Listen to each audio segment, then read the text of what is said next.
Time now for your market recap. The JSE Combined Index lost 2,000 points last week. 128 stocks traded across the main and junior markets for the week ending Friday, February 3, 2023. 64 made gains, 53 fell, and 11 stayed the same. 112 million shares changed hands on the Jamaican dollar market, valued at $808 million. Wigton Wind Farm was last week's most traded stock, taking up 21% of the market. People bought and sold 24 million shares in the company. The stock lost 2 cents to open this week at 71 cents.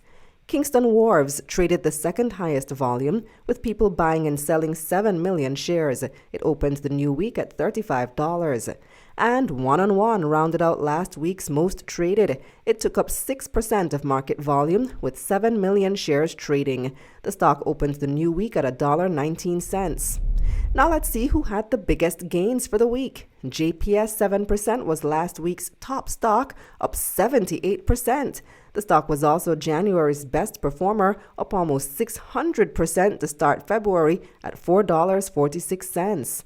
PBS USD was the week's second biggest gainer, up almost 31%.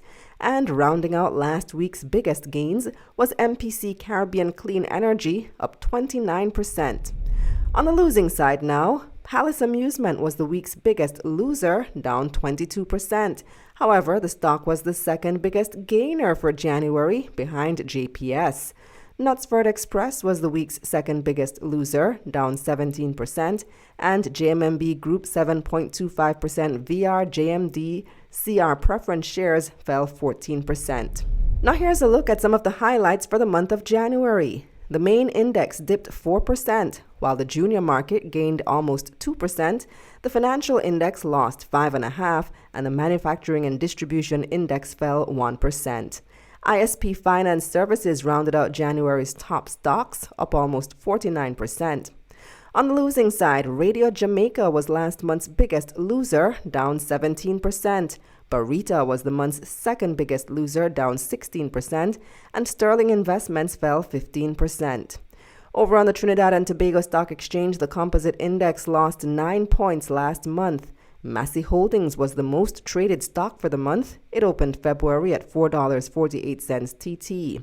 LJ Williams Limited was the market's biggest gainer, up almost 15% to open the new month at $2.70 TT.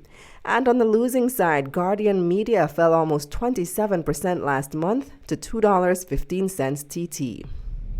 It was a good month for U.S. exchanges. The Dow Jones was up 2%, while the S&P 500 climbed almost 8%, and the Nasdaq rose almost 15%. At the pumps, gas and diesel prices all rose $4.50 in January. In foreign exchange overall, the Jamaican dollar weakened against the USD for the month of January, losing $1.50 to close the month at $154.10 for one USD. The JMD also weakened against the Canadian dollar, the British pound, and the euro last month. And on the crypto markets, Bitcoin had an impressive month, climbing 39% to close January at $23,150. It was the same for Ethereum, which rose 32% in January. The cryptocurrency ended the month at $1,587. Disclaimer: this is not intended as financial advice. Please consult a licensed financial advisor before making investment decisions.